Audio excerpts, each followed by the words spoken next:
कहानी का शीर्षक है घी वाली चुड़ैल। तो चलिए बढ़ते हैं आज की कहानी की ओर। केदार जी के घर में आज बहुत हलचल है।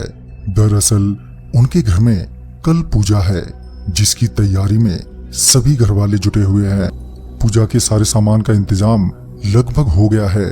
बस पूजा में एक चीज की कमी पड़ रही है, वो है शुद्ध देसी घी, जिसके लिए उन्हें अपनी बहन के घर जाना पड़ रहा है। केदार जी घी लेने के लिए अपनी बहन के घर के लिए लगभग 2 बजे निकले। 22 किलोमीटर के सफर के बाद तकरीबन 4:30 बजे वो अपनी बहन के घर पहुंचे। कुछ समय के बाद उन्होंने वहां से घी लेकर निकलने की तैयारी की। जब केदार जी तकरीबन 5:30 बजे वापस अपने घर के लिए निकल ही रहे थे कि उनकी बहन उनसे बोली, भैया शाम हो गई है, कुछ देर बाद अंधेरा भी हो जाएगा और आप तो जानते ही हैं कि रात के वक्त घी ले जाना बिल्कुल भी सही नहीं होता।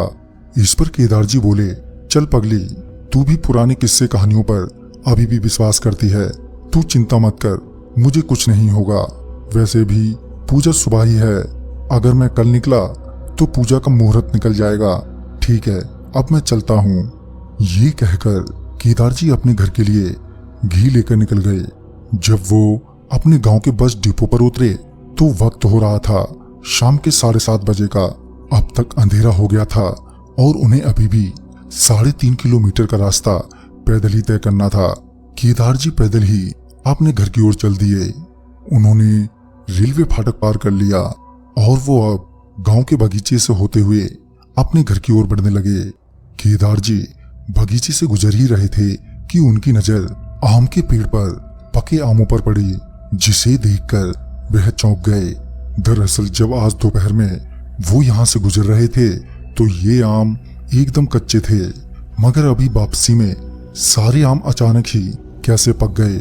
पके आमों को देखकर केदार जी वहीं रुककर आम तोड़ने लगे। उन्होंने कुछ आम तोड़े ही थे कि उनको एक डरावनी आवाज सुनाई दी, जो कह रही थी, आम तो तू ले जा, मगर ये घी तू यहीं पर छोड़ जा। आवाज इतनी डरावनी थी कि केदार जी तुरंत ही वहां से घी लेकर अपने घर भाग निकले। घर पहुंचने पर उन्होंने सारी बात अपने घर वालों को बताई। उसी रात केदार जी की तबीयत बेहद ही खराब हो गई।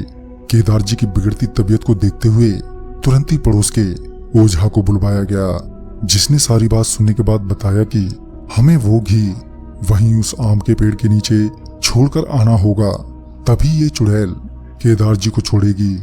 उसी रात ओझा उस घी से भरे बर्तन को उस आम के पेड़ के नीचे छोड़ आया।